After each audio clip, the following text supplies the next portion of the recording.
Thank you everyone for being here today. I know it's a very busy week with midterms and a lot of activities. I'm Marta Manriquez from the Graduate Student Center, and I'm here to introduce Dr. Luis Vega, our director of the Graduate Student Center, and he's also the Associate Dean of Graduate and Undergraduate Studies. So I'm really happy to be able to introduce to you Natalia Salinas. She was a student here in the late 90s, got her bachelor's degree in psychology, and she participated going to the Western Psychological Association research conference, and she would always be ready and on top of things. She finished her bachelor's degree, and then she got into social work, where she also had a very successful career. She worked for the Kern County, several agencies here in town, then migrated north to Northern California, and now she's back to Los Angeles. So what you will see if you do a search, she's got like 16 million hits, right? So she's a famous person. She's got her own practice down in Covina, right?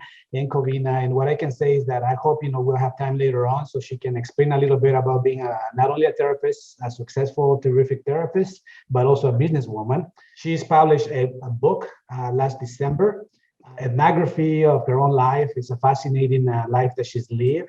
My name is Natalia. I'm going to introduce myself in the video just in a moment. In watching the video, I do kind of a long introduction about me and stuff, but then it goes into this reconceptualization that I'm trying to do. And I'll come back to a brief PowerPoint that I have just to kind of give it a summary. Just wanted to point out that I'm advocate for recovery from mental illness being an ongoing process and being seen more as a disease with different components to it. When you think of a disease, one of the disease components is that they're progressive, and if not maintained, then it could be fatal, and also that they're chronic, and so less looking for a cure and more looking for how to maintain well. So you can go ahead and start it, Dr. Vega. We were very poor, and my mom had 5 children. And with that, I was the second born, and my sister right after me came very shortly after me, and my mom became pregnant really soon after giving birth to me.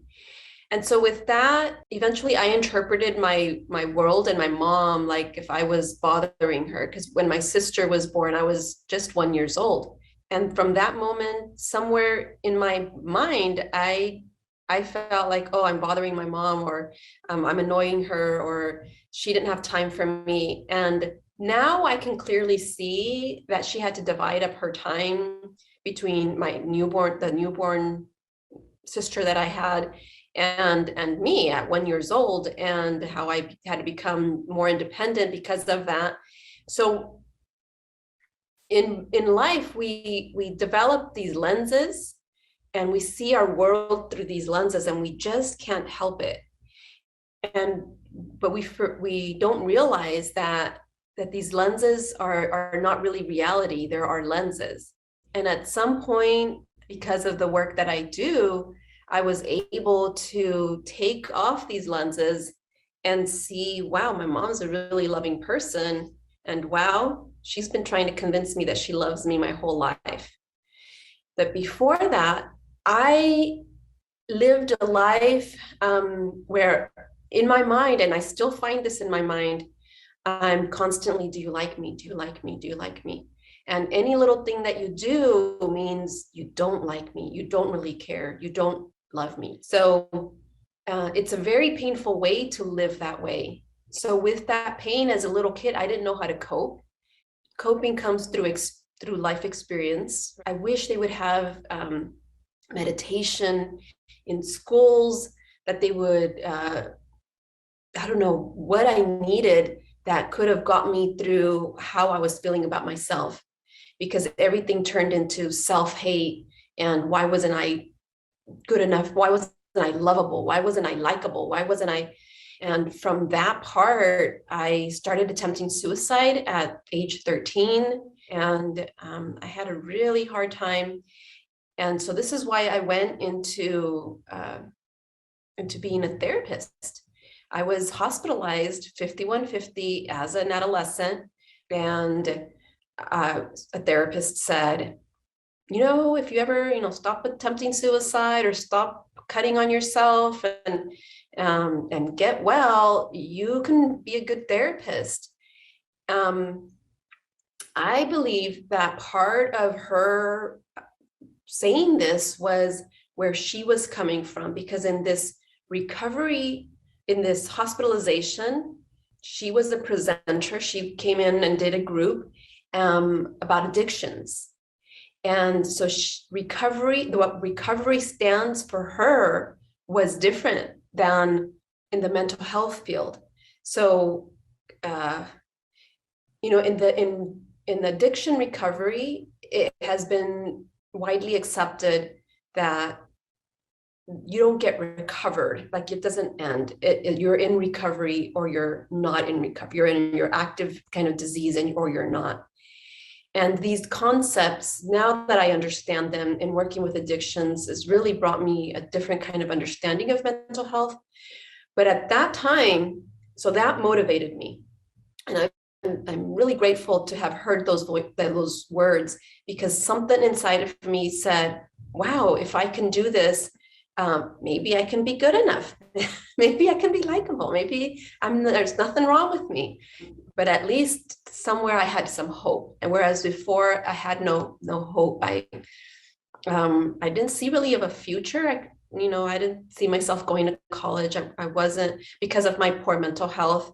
My concentration level was not great. I didn't get along with my sisters. I hardly got along with any friends. It was hard for me to keep friends, because anything they did again was somehow they don't like me. I would react with anger a lot. Like I was a very angry child and adolescent. And even I didn't stop physically fighting until I had my daughter at 23 years old. And she was young. And I was in this, I started this big bar fight. After that, somebody said, hey, you better be careful, because our side won and they lost and they were kicked out of the bar. And somebody said, they're known to fight dirty, so you better watch your back. And I'm like, oh my goodness, what did I just do? And I was a single mom. Dad didn't see my child for the first year of her life. And so I was like, I need to settle down. I really need to figure this out. And right around that time, I had my first social work job, and I was still cutting on myself. And my supervisor at work called me to the side. Actually, I always covered up where I cut, but I had started to scratch my hands, outside of my hands. And so they were visible. And so she called me aside one day and said, what's going on with you? What's up with your hands? And I was like, I would make up things all the time, but she knew. And I said, done, like, I can't never have this happen again. And so I went online. It was, there was internet at that time. It was 1998. And I went online and I started to search up, okay, how do you stop cutting on yourself? And I found, these techniques, and I used the rubber band and so forth. So anyways, there I go, living my life. And I become, I'm a social worker. And actually I was psychology major, and I was working as a social service worker in child protective services. So they're not really social worker. They don't, they call themselves social workers, but not all of them have a social work degree. But then I went into my master's program, my M.S.W. and my CSUB, and those were a lot of hours, a lot more me trying to figure out not only myself, but how to do this work. And the self-discovery and healing of myself has been huge. I know today that I'm much better than I was, but I was inspired to write a book because of some of the concepts of how people see mental illness. And I started the book thinking, okay, this is going to be really helpful to clients, but then it turned into just my story, my recovery story. But I like that I did that because we all have a story to tell, right? And in addiction, people talk about their recovery story, and they share that recovery story so much. And it is a release of shame. It felt that way to me in writing the book. So I debated a lot of things when writing the book. And one of the things of it was how to end it. I didn't want to sound like, okay, now I'm recovered and now voila, I'm all great and healed, because that's not the truth. And that's a Hollywood story, or that's just not my story. And I think we need to rethink of how we think about recovery and what we have to do for maintenance of that. And how all human beings, we all have our limits and our challenges and so forth. I know today that, I'm still in recovery, and if I don't take care of myself, I'm not going to do well. And my not doing well might look different from yours, but really self-care and what we do on a daily basis, weekly basis to take care of ourselves is really important. So in my life, I did not come and find meditation practice until I was about, I was in my 30s, early 30s. It was interesting because before that, I could not find a pause in my reaction. I was very reactionary, right? And so something would happen and it would be devastating, and I had to do something and I couldn't figure it out, and I had to figure it out, right? And I was a therapist already. And at work, I was like certain person. At home, I felt like I was still a mess. I felt, at least internally, right? Because I'd already had kids and I was doing the best that I could, but I certainly could have been doing better. I know now. When I started to meditate, actually, I went to a meditation retreat with Marsha Linehan. And Marsha Linehan, founder of dialectical behavioral therapy, I was living in Redding, California, and I traveled all the way to Seattle where she was having this retreat, and it was a 4-day thing, and it was life-changing. I came back home and things seemed just slower. I could notice things that used to trigger me, and it just did not I did not feel that same trigger. I could think it through. I could notice my thoughts, wow, I could see this. I could not, why would I, it was just life-changing. I could not have imagined having this kind of way of thinking before. I know that I went as a therapist, but I came out a different person and a much better therapist. And now I practice and I encourage meditation with my clients all the time.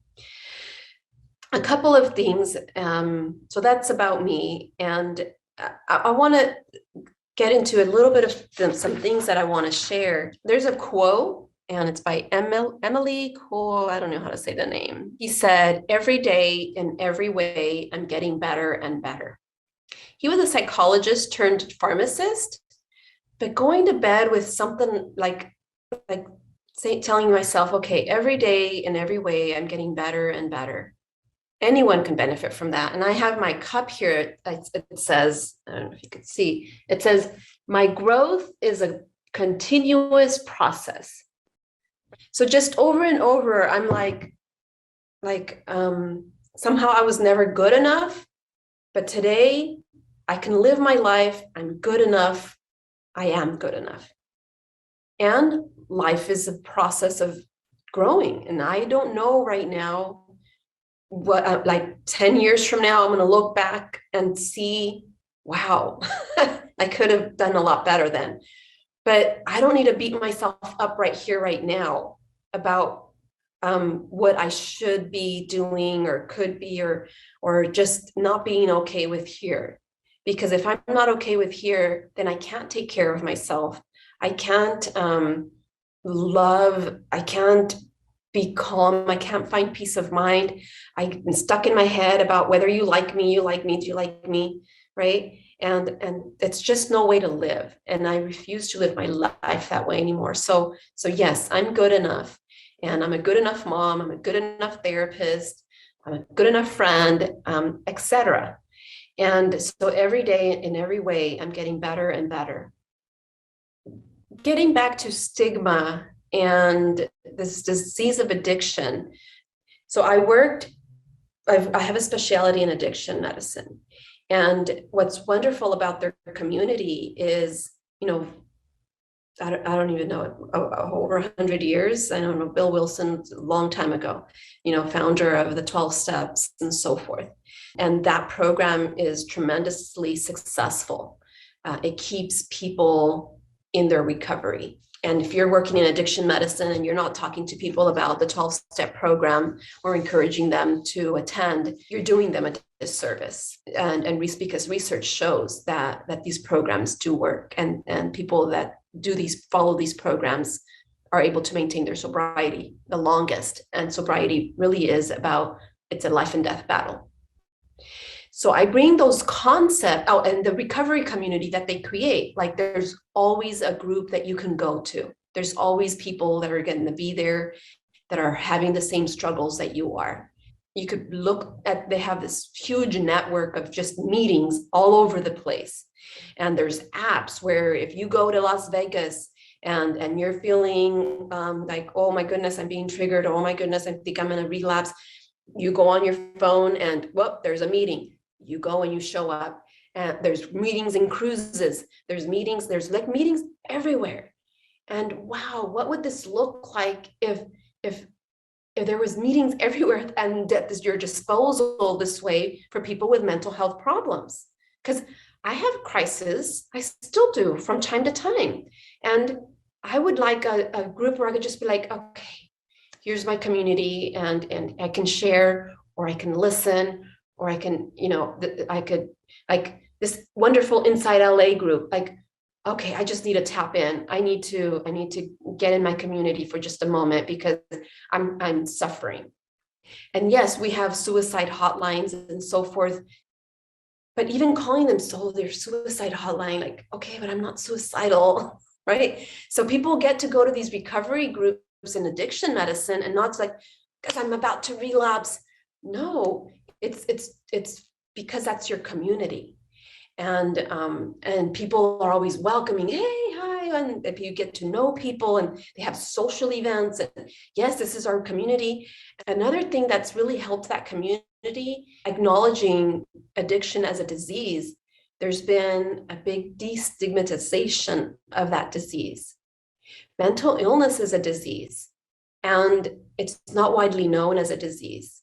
People don't want to refer to it as a disease, but it's a disease of the brain, and that's where it occurs. So this guy, Eric Kandel, so he's a professor of brain science at Columbia University, and he says all mental processes are brain processes, and therefore all disorders of mental functioning are biological diseases. Right? So it's not saying that it's simply biological, but it definitely has biological components to it. And we are aware of that, or else there wouldn't be medications for mental health problems.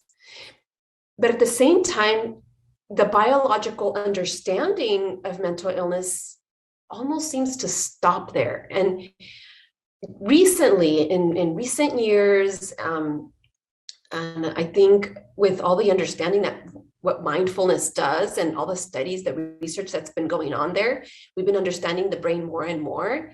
And there's people that are now mapping also mental health problems and depression.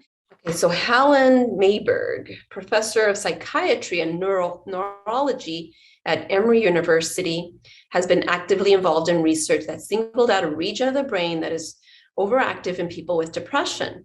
and working on mapping out depression's neural circuits. This science needs to be out in the community, in our community, a whole lot more. And I think, me as a therapist and maybe other people can really take on this responsibility. I think NAMI has done wonders for people with mental illness.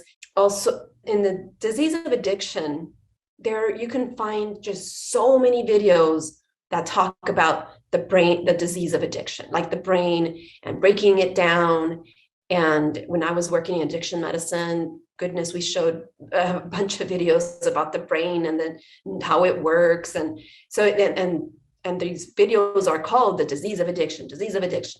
And I would like to see a lot more of this being out there in the community for mental health problems. So there's 5 common factors of all diseases. One of them is that diseases are chronic, so there's no cure. And so with the disease of addiction, it's like, oh yeah, so if you're either in your disease or you're in your recovery. And so what are you doing for your recovery to make sure you stay there?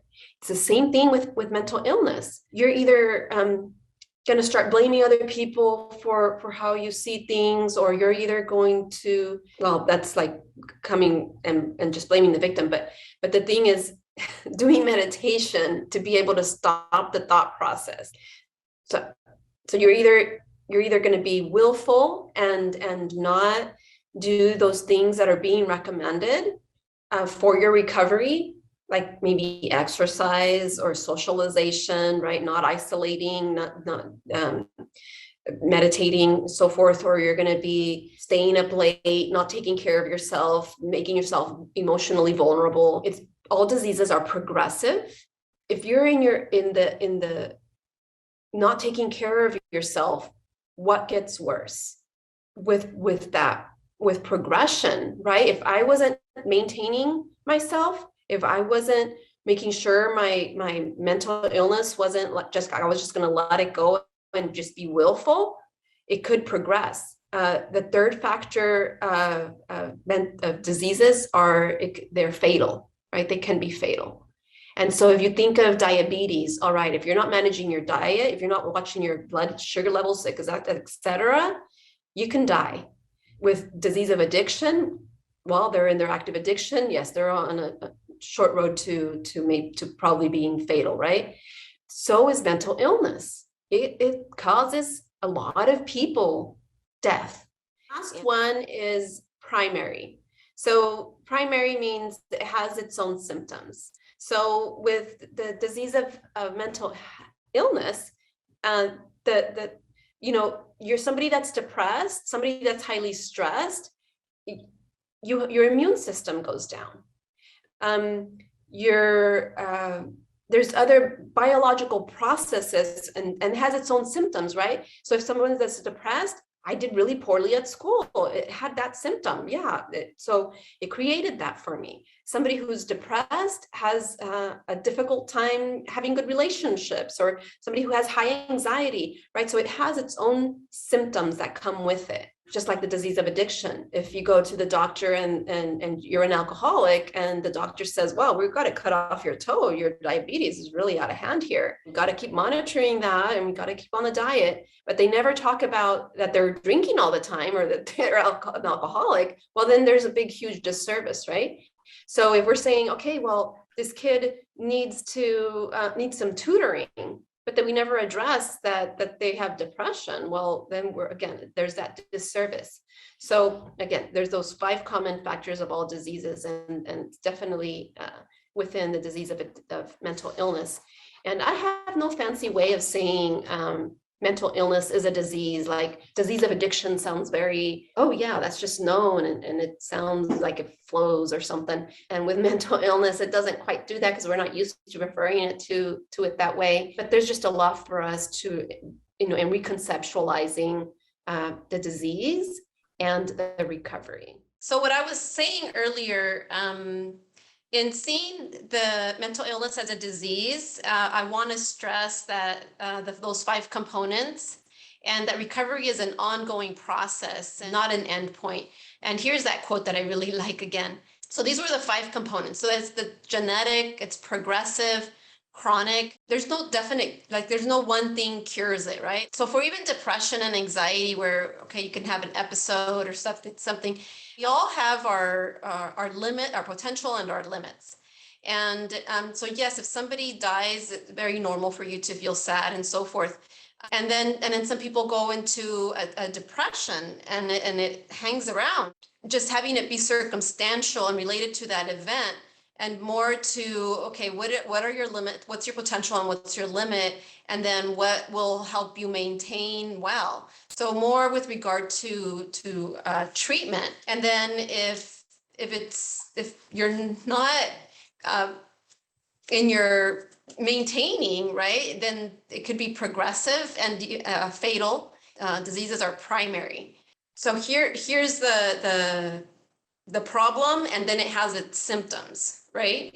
So for example, diabetes, if you go into the doctor and tell them, hey, look at my toe, it's black and blue and I'm not sure what's going on here, and then the doctor says, oh, wow, yeah, let's take you into surgery. This is gonna, get a whole systemic infection. We gotta cut your toe off immediately. Let's go to cut it off. Okay, they cut it off. And then a couple months later, you come back and you're like, look at my other toe. Oh my goodness, this same thing happened over here. And you thought, oh man, this looks terrible. We better hurry up and get you back into surgery and cut your other toe off, right? I mean, you could lose all your toes this way. And if they never address the primary disease, the illness, the diabetes, then they could continue to work on the symptoms and they're doing you a disservice, right? In mental illness, I had symptoms, right? So it affected my ability to focus and concentrate. I had poor grades. If I had just been put into some tutoring, it would not have addressed my depression. If they would have put me into some anger management class saying, hey, why are you getting into all these fights? It still wouldn't have addressed my depression. So it affected my relationships and etc. So you got to address the primary disease and not just look at the symptoms. With the genetic component, okay, so we know what genetics are, right? Like the human traits and color, hair, and so forth. And then they're just now getting around to trying to map out some of the genetics for mental illness. So this is going to be just a really quick clip on genetics.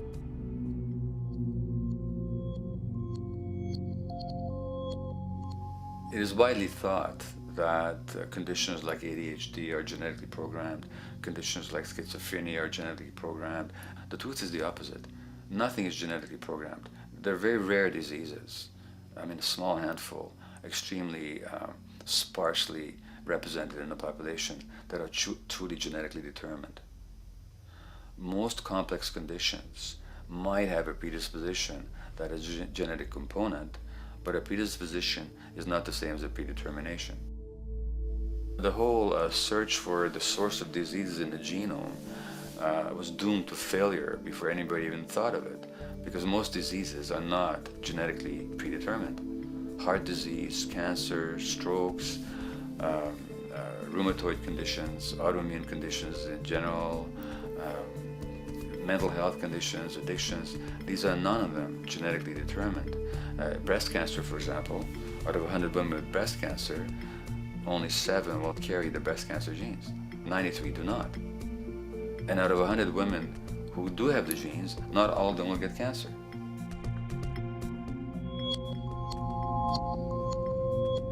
Genes are not just things that make us behave in a particular way regardless of our environment.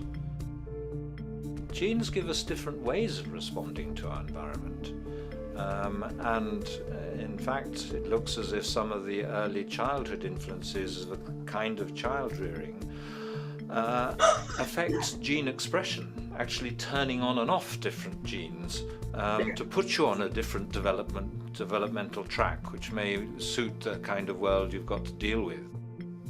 So, for example, a study done in Montreal with suicide victims looked at autopsies of the brains of these people. And it turned out that if a suicide victim, these are usually young adults, had been abused as children, the abuse actually caused a genetic change in the brain that was absent in the brains of people who had not been abused.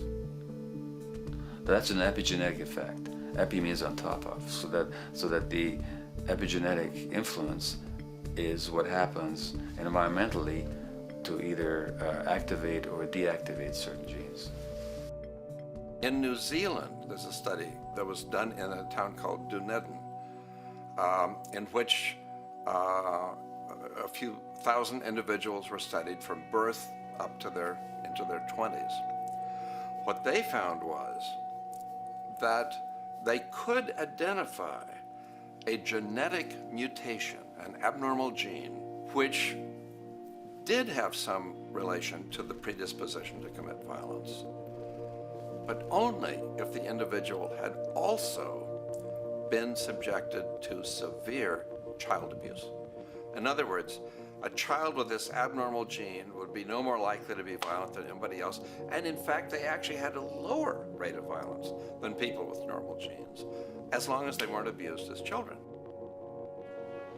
Great additional example of the ways in which genes are not be-all, end-all. Fancy technique where you can take a specific gene out of a mouse, that mouse and its descendants will not have that gene, you have knocked out that gene. So there's this one gene that codes for a protein that has something to do with learning and memory, and this fabulous demonstration, knock out that gene and you have a mouse that doesn't learn as well. Ooh, a genetic basis for intelligence.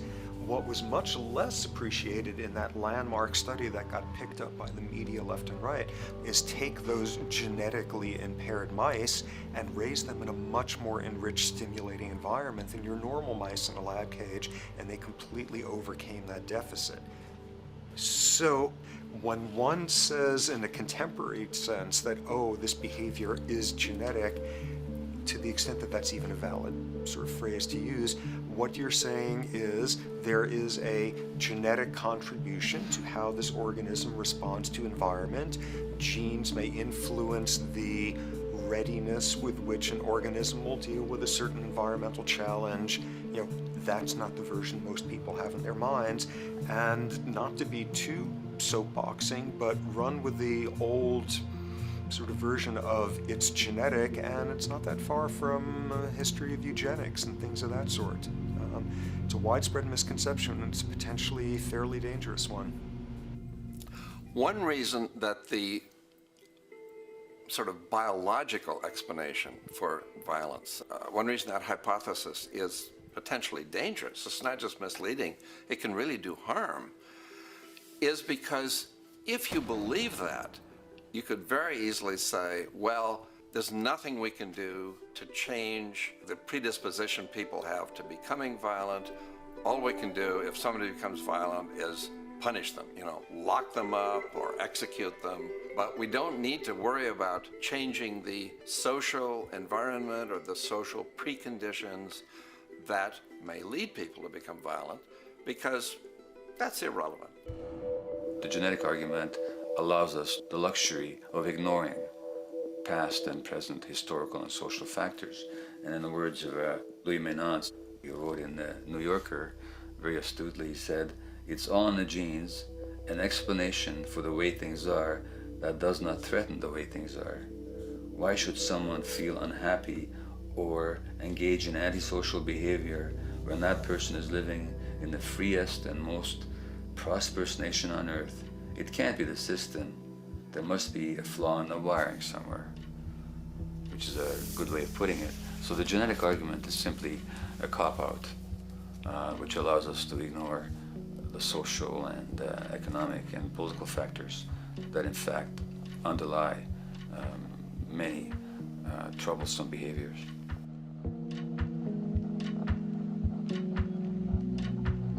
Addictions are usually considered to be a drug-related issue, but looking at it more broadly, I define addiction as any behavior that is associated with craving, with temporary relief, and with long-term negative consequences, along with an impairment of control over it, so that the person wishes to give it up or promises to do so, but can't follow through.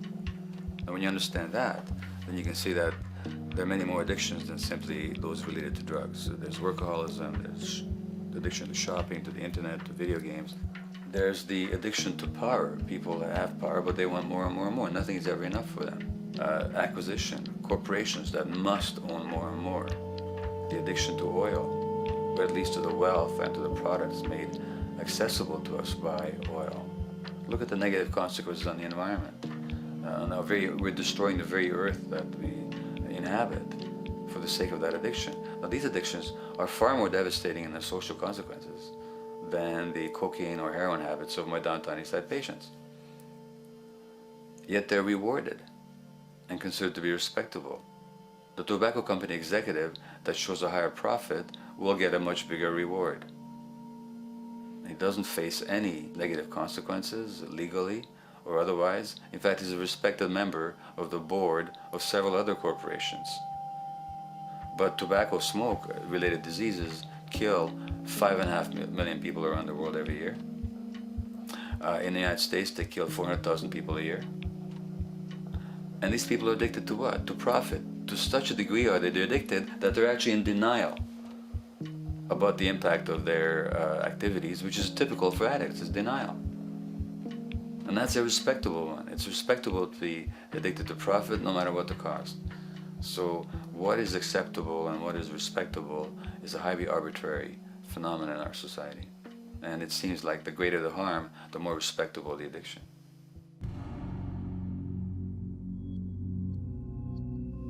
There's a general myth that drugs in themselves are addictive. In fact, the war on drugs is predicated on the idea that if you interdict the sources of drugs, you can deal with addiction that way. Now, if we understand addiction in a broader sense, we see that nothing in itself is addictive. No substance, no drug is by itself addictive, and no behavior is by itself addictive. Many people can go shopping without becoming shopaholics. Not everybody becomes a food addict. Not everyone who drinks a glass of wine becomes an alcoholic.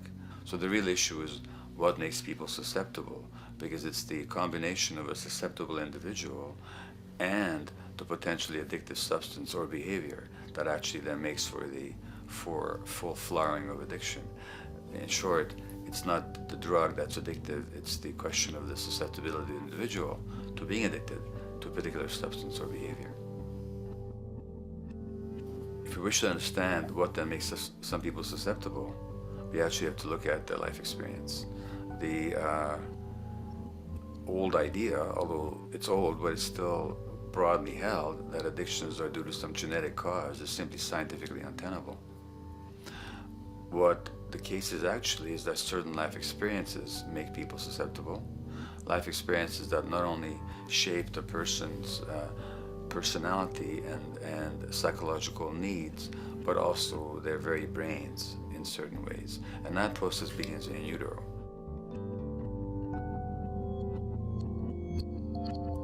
It's been shown, for example, that if you stress mothers during pregnancy, their children are more likely to have traits that predispose them to addictions. And that's because development is shaped by the psychological and social environment. So the biology of human beings is very much affected by and programmed by their life experiences beginning in utero. Environment does not begin at birth. Environment begins as soon as you have an environment. As soon as you are a fetus, you are subject to whatever information is coming through mom's circulations, hormones, levels of nutrients. Great landmark example of this, something called the Dutch hunger winter. 1944, Nazis occupying Holland. For a bunch of reasons, they decide to take all the food and divert it to Germany. For 3 months, everybody there is starving. Tens of thousands of people starve to death. What the Dutch hunger winter effect is, if you were a second or third trimester fetus during the starvation, your body learned something very unique during that time. As it turns out, second, third trimester, something that your body is going about trying to learn about the environment is, well, how menacing of a place is it out there? How plentiful? How much nutrients am I getting by way of mom's circulation? Be a fetus who is starving during that time, and your body programs forever after to be really, really, really stingy with your sugar and fat, and what you do is you store every bit of it.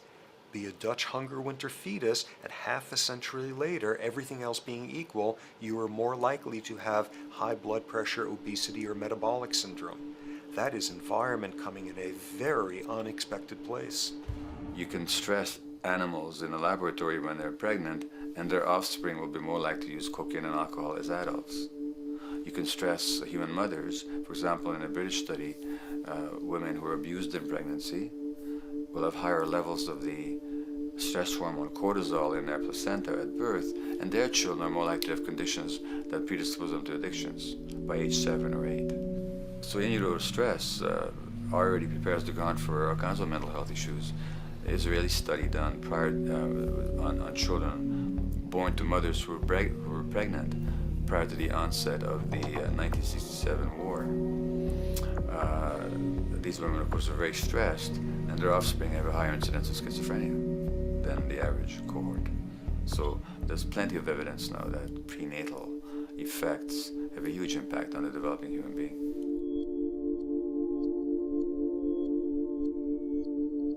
The point about human development, and specifically human brain development, is that it occurs mostly under the impact of the environment and mostly after birth.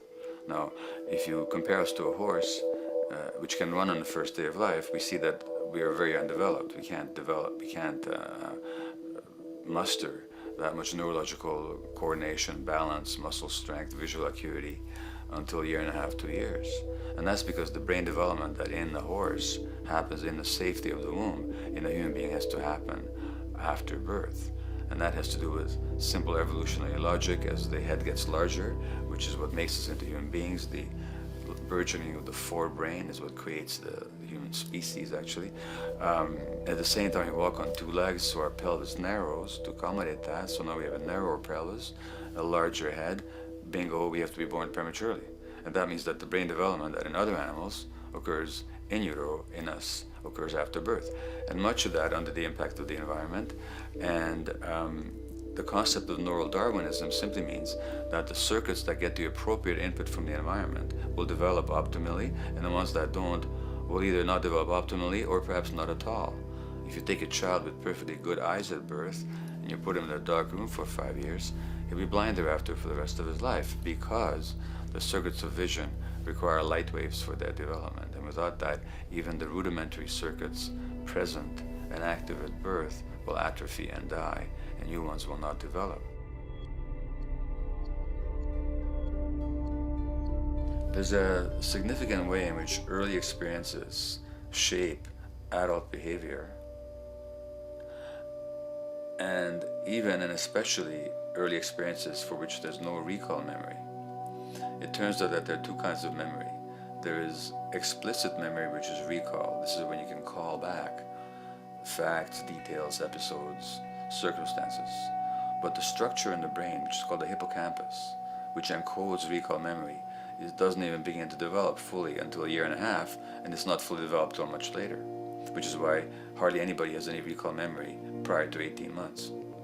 But there's another kind of memory, which is called implicit memory, which is in fact an emotional memory, where the emotional impact and the interpretation that the child makes of those emotional experiences is ingrained in the brain in the form of nerve circuits ready to fire without specific recall. So to give you a clear example, people who are adopted have a lifelong sense of rejection very often. They can't recall the adoption, they can't recall the separation from birth mother because there's nothing there to recall with. But the emotional memory of separation and rejection is deeply embedded in their brains. Hence, they're much more likely to experience a sense of rejection and a great emotional upset when they perceive themselves as being rejected than other people. That's not unique to people who are adopted, but it's particularly strong in them because of this function of implicit memory.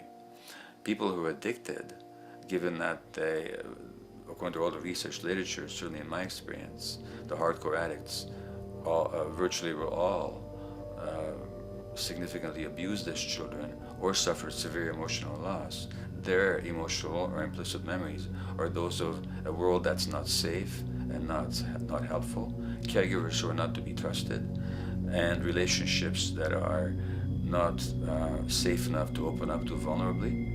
And hence their responses tend to be to keep themselves separate from really intimate relationships, not to trust caregivers, doctors, and other people who are trying to help them, and generally see the world as an unsafe place. And that's strictly a function of implicit memory, which sometimes has to do with incidents they don't even recall.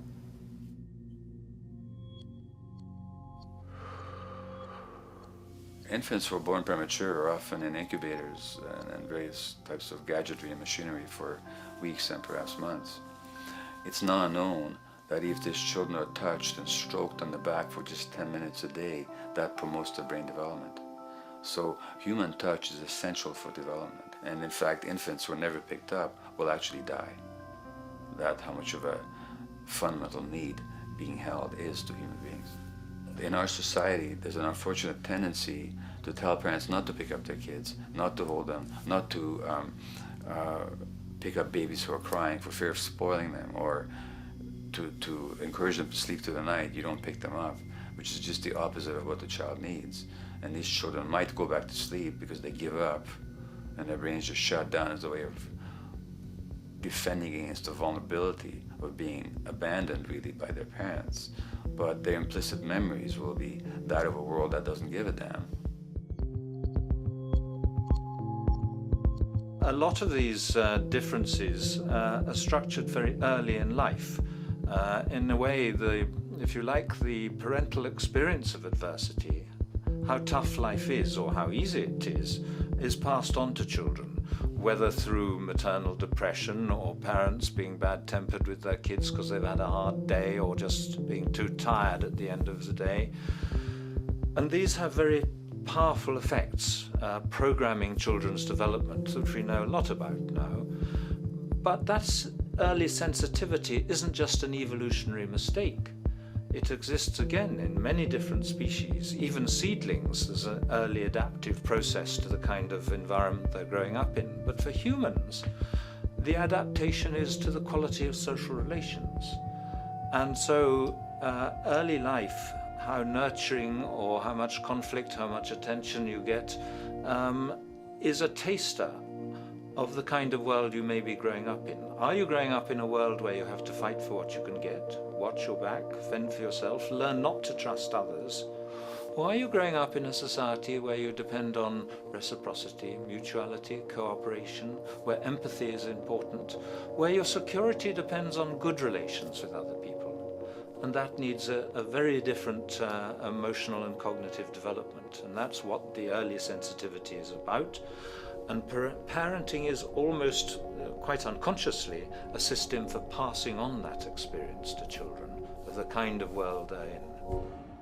The great British child psychiatrist D.W. Winnicott said that fundamentally two things can go wrong in childhood. One is when things happen that shouldn't happen, and then things that should happen but don't. And the first category is the traumatic and abusive and abandonment experiences of my downtown East Side patients and of many addicts. That's what shouldn't happen but did. But then there is the non-stressed, attuned, non-distracted attention of the parent that every child needs, that very often children don't get. They're not abused, they're not neglected, and they're not traumatized. But what should happen, the presence of the emotionally available, nurturing parent, just is not available to them because of the stresses in our society and the parenting environment.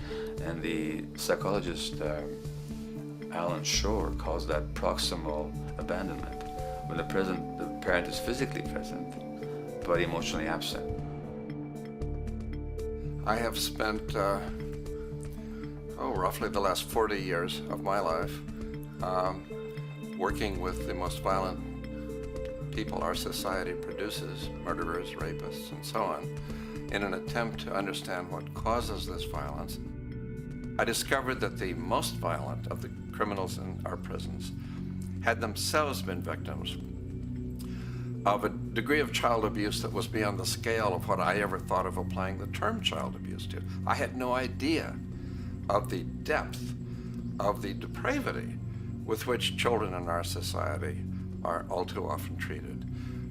The most violent people I saw were themselves the survivors of their own attempted murder, often at the hands of their parents or other people in their social environment, or were the survivors of family members who'd been killed, their closest family members, by other people. The Buddha argued that everything depends on everything else. He says the one contains the many and the many contains the one. That you can't understand anything in isolation from its environment. The leaf contains the sun the sky and the earth, obviously. This has not been shown to be true, of course, all around, and specifically when it comes to human development. The modern scientific term for it is the biopsychosocial nature of human development, which says that the biology of human beings depends very much on their interaction with the social and psychological environment. And specifically, the psychiatrist and researcher Daniel Siegel at University of California, Los Angeles, UCLA, has coined the phrase interpersonal neurobiology, which means to say that the way that our nervous system functions depends very much on our personal relationships. In the first place with the parenting caregivers, and in the second place with other important attachment figures in our lives, and in the third place with our entire culture. So that you can't separate the neurological functioning of a human being from the environment in which he or she grew up in and continues to exist in. And this is true throughout the life cycle. It's particularly true when you're dependent and helpless and your brain is developing, but it's true even in adults and even at the end of life. I love the video. I put the link in the chat, and you can watch it at your own time. I'm going to go back to the PowerPoint real quick. I'm just going to wrap up with, mental illness and how it's progressive, learning of overall coping skills to have people become more resilient, and what are those nurturing environments that we can put people in? What kind of society do we want to create in order for people to best flourish? Really trying to have the disease being seen less as an acute thing and more as a chronic thing that we learn to manage. And that's how the disease of addiction is viewed, and I think it's more helpful. I personally like the link that you established. That people are hesitant to call it a disease. Most of us want to call it mental illness, but that is a disease of the brain because there is actually correlates, right? So that, and that's why we use medications, and it makes sense. Why is it? It's because of the stigma, right? I'm guessing, correct? Yeah. And so who wants to have a disease of the brain? So there's no fancy way of saying it. It doesn't sound nice, but I think the concepts, that reconceptualization is the important part of trying to have this be seen more as a chronic disease. And we widely see schizophrenia, yeah, it's chronic. But then we don't throw anxiety and depression into that same chronic category. I think that's important. We could also, again, we think of schizophrenia as a progressive illness, progressive disease. And certainly when you're having delusions, hallucinations, and all that, they do cause damage to the brain. But so does mental illness. So the way that I saw the world, interpreted things, did do some damage to my brain and did end up causing me a low white blood cell count, which I still struggle with. That's just my blood count is very low, my white blood cell count. And that's my immune system responding to being things changed in my brain because of my severe depression on and off throughout my life. And my whole body responded. So mind and body, they're connected. And this disease affects everything. And if I don't maintain myself, it will progress and I can deteriorate. Yeah, I really like what you said about it's a lifelong period of recovery. And I'm really happy that you came to talk to us. I want to refer to an article that I think you might find interesting. And I wanted to get your take on this, Nati. So let me share my screen so you can see it. And so it turns out that myself and a few articles and a few professors here, a few students here, it's possible to publish with the professors. And I encourage many of our students here to approach professors. So we published this using social psychology, the ABC, emotion for affect, B for behavior, and C for cognition, to transcend trauma, right? And improving on the homeostatic state. So a lot of times when you're in a depression, you get stuck, right? And one of the things that we go over this in this article, you mentioned the 12-step. So a lot of these things that have to do with trauma can be mapped into, mind, heart, and body and behaviors. So we created a model, and it's interesting because look where recovery is in our model, right? So the recovery, in a way, your reduction of well-being, maybe you fall into a depression, maybe you have someone die in the family or something happens, you have this relapse, and this trauma affects you, you don't want to eat, you don't sleep, it affects your mind, your body, and then you do your best to overcome that. And there is a little bit of resiliency there, which we kind of added, and then you get into recovery, and when you're in recovery, you're at this stage, you're in a homeostatic state, and it's great. But what can we do to bring the person into a realization? That's what we call it. Maybe you can call it self-actualization from Maslow's. That would be like the ultimate, because you're able to transcend. So this realization is transcendence, and transcendence is something that is beautiful because you come to understand and to just be in a maximum state.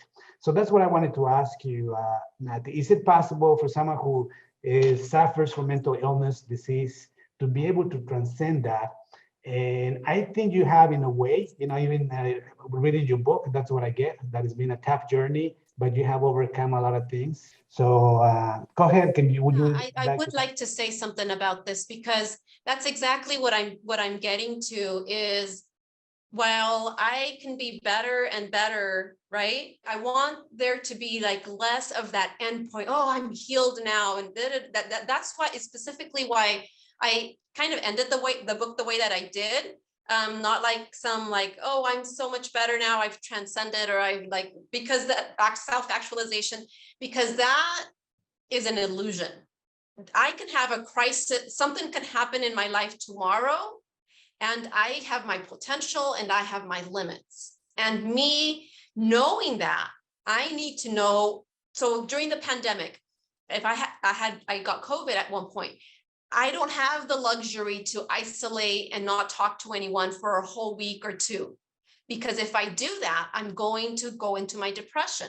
If I have a long weekend and I'm like, oh, I'm just going to hang out in my pajamas and stay up late and eat bad, poorly, and so forth, I'm going to become emotionally vulnerable. So I want our recovery to be seen as an ongoing process of maintenance, and always being aware that you haven't reached some endpoint. You don't reach an endpoint.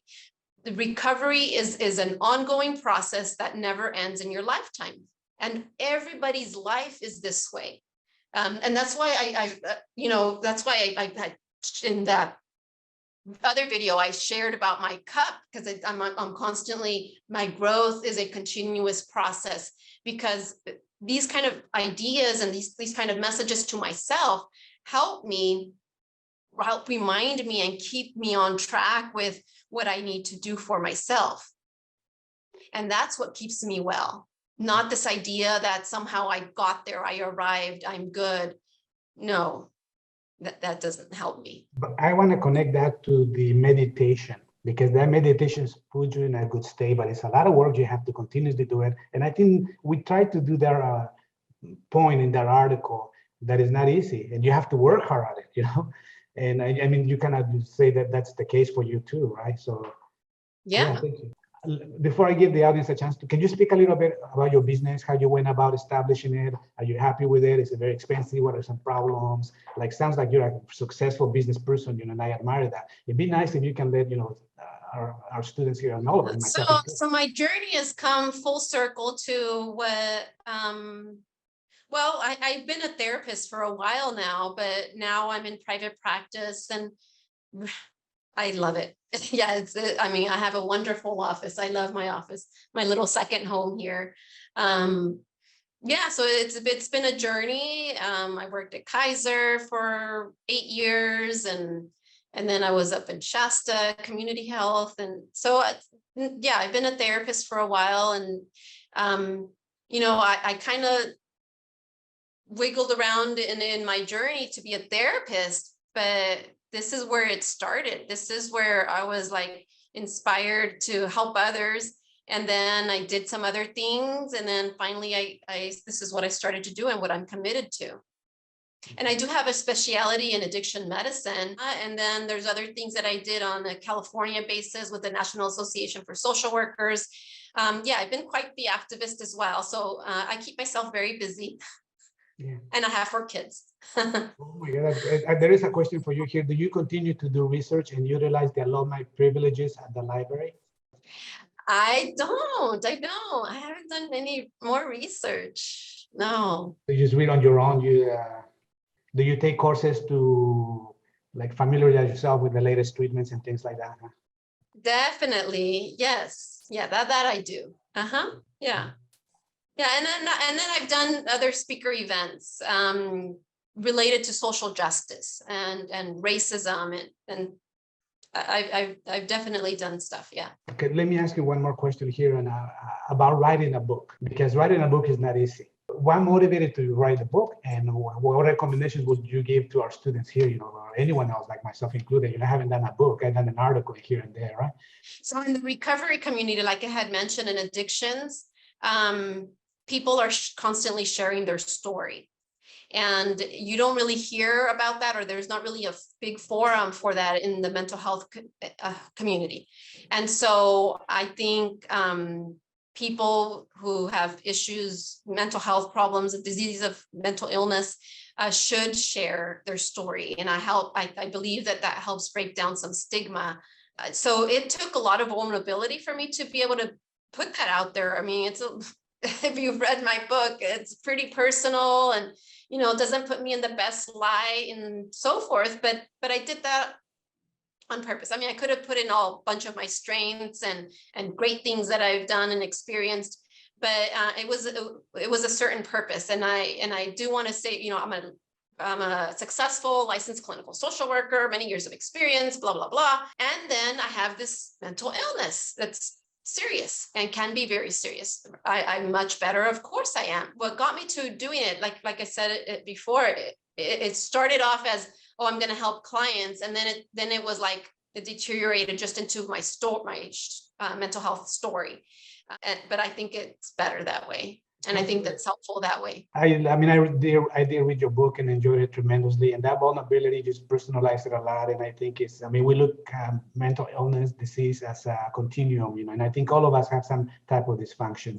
And I think I personally benefited from reading that. So you're doing a lot of good to people who, you will see people who read your book may reach out to you to that. There's a question here. How would you define mental illness? And obviously, like the article that I wrote, there was a question too that, we have different subjectivity on what we mean by it. But, I think the question here wants to see what you think about how we define mental illness. Well, I guess right now we put it into that DSM, right? And so we have the different different diagnoses and the criteria and all that. So I use the DSM. I mean, we're forced to use that. I haven't created anything of my own. So I don't know, other than that, definition wise, I think what I'm trying to have reconceptualized is what comes after that, right? The recovery part. Let me ask you a difficult question. I think maybe it's not difficult. The DSM-4 is based on norming, right? So like you have a population and you see the symptom, and a percent of the population, and we'll call it, delusion, or in this case of whatever it is, right? But there are some societies where this doesn't happen. They do not have the categorization, which is impossible. So culturally, there is a culture based on this definition, right? So what can you say about that cultural aspect? Well, there's definitely a lot of issues with the DSM, and I agree with a lot of the issues that get brought up with regard to the DSM. But right now, that's the book that we use. I see in myself and coming from a Hispanic household, my parents not recognizing the mental illness and not knowing how to help. It really ended up with, I think, some neglect for what I needed, and they didn't trust Western medicine. They didn't trust therapists. They would take me off. I would say, I don't like these meds, or I'm having the side effects. Like, okay, stop taking it. No. And so I wouldn't last on meds. I wouldn't last with therapists. None of that would stick because of that whole cultural thing. I could have been put in a different household and maybe would have had some differences with that. The DSM, there's a lot of issues with it. maybe I could have gotten help earlier. Maybe it would have been seen differently, accepted as a diagnosis, and seen a little more seriously. I mean, I was there cutting on myself, and the teachers were ignoring it, and so were my parents. So yeah, that's a negative aspect. Thank you. I mean, I didn't realize that, but you're right. I mean, sometimes you need intervention, and we need to classify this, right? Yeah, makes sense. Yes. What age were you diagnosed with your mental illness? Officially, I guess you kind of knew you had something, but. I started attempting suicide at age 13, so somebody must have diagnosed me, but I didn't really know and understand of this, and I don't think my parents did either until I was an adult, several suicide attempts later. I remember, I mentioned in my book too, that I jumped off a bridge in my hometown of McFarland, and they put me over at UCLA. There was not a locked unit in Kern County at that time. And so I was there. I didn't want to be there. And so as soon as I was able to walk again, my parents just took me out, because I didn't like it. And so, it was such a difficulty for them to accept the help for me. Because somehow I was the controller of it. I was like do I want to stay? Do I not want to stay? Well, of course I didn't want to stay. I was there for a reason, obviously, and it was really hard. I want to say this, that, and obviously you're advocating for intervention. We need to reach out, especially young kids, right, who are going through this terrible journey. You have shared your vulnerability. You wrote a book, which is terrific. You are an activist. What other things can we do, to reach out and to help many of our young people, and even the older adults, right, who just haven't been reached out to? Recently, I was asked the question, so what do you say to someone with mental illness, or what could like a teacher say that would have helped you? And I don't think there's any one thing, few words. I think it's development of a relationship. Because of my constant way that I saw the world, of nobody cared, nobody liked me, and a lot of shame, there was very few people that I would even believed cared. And Dr. Vega, you were one of them. And that's why in my book, I do acknowledge that, because I had so few of those people, right? So I was like, my mom doesn't care, my teachers don't care, nobody cares. But that was just my attitude, my perception. And so anybody that actually penetrated that and I felt cared, it just meant the world to me. And I have a lot of appreciation for you and everybody that tried. I mean, people tried. How is it that you were able to cope? You knew you were not doing well, but you were among other kids, right? But I know when I read your book, you talk about a best friend and how things went, all the dynamics, that put that vulnerability out there. And it was a difficult journey dealing with your peers. I mean, I got that much out of the book, but I think the question is, how is it that you were able to cope? Because we all need that social support, and definitely you could be outcast, you could be marginalized and stigmatized, right? I'm sure you had some of that, so how did you cope with that? Yeah, and Jocelyn, I don't know if you want to add to that question as well. Oh no, I was gonna say he's asking exactly how. I was actually gonna thank him in the chat. More so like with the attempts of suicidal at such a young age, like how did you be around other children without more so wanting to speak up or say anything, just an overall cope. Around my peers, because I was a kid at that time too, right? No, what it was, it was just a lot of shame. I didn't want anybody to know. I felt, because I felt inadequate. I felt like I wasn't liked. But now when I talk to people or I've gotten feedback from the book and stuff, I guess I was likable the whole time. And news to me, right? Just like it was news to me that my mom loved me the whole time. Oh, wow. Thank you. But, it just wasn't getting through to me. And so I felt horrible, but it was just my lenses. I couldn't see it. And so, yeah, I had a hard time getting along with people and very temperamental, very everything would set me off, and didn't help that my dad said, if you're ever going to get in a fight, hit the first punch, because then they'll know you're serious. And there I went around fighting everybody because I was not everybody. Yeah. Thank you so Yeah, it's been terrific. Thank you so much, Nati, for presenting. I was, Sam told me too that how is it that we don't, a lot of times, us who are from another culture, be Latino culture or from other countries, we don't trust Western medicine, right? And why is that, right? And I think I mentioned that one thing is because it's expensive, yeah, it's expensive, right? Going to a therapist is not something that you do, right? And I believe that maybe lack of knowledge, and the stigma, just like you mentioned. Yeah, the stigma. Yeah, one time my parents actually sat me down to say, why are you doing this? Look at how everyone's looking. People respect us in the community, and look at what you're doing. Like I was like gonna cause some huge disrespect and shame on the family, and I couldn't help it. I was always doing my best, and I just couldn't help it. Some sadness there. Yeah. A lot of it. But congratulations on being an exemplar, being in recovery, and I mean, you have done so much for, through your book. So yeah, terrific. Thank you so much. Have a terrific afternoon. Let me make sure that I don't miss anything. Yeah, that's just gratitude from a lot of people. Yeah, they're really, we all appreciate that you came. Thank you so much. Yeah, I'm seeing them. Thank you so much, everyone. Like I say, just very proud of everything you have done, and you're very kind in mentioning me in your book, and definitely it was a terrific read, and just thank you from the bottom of my heart. Bye, everyone. Thank you. Bye. Bye. Bye.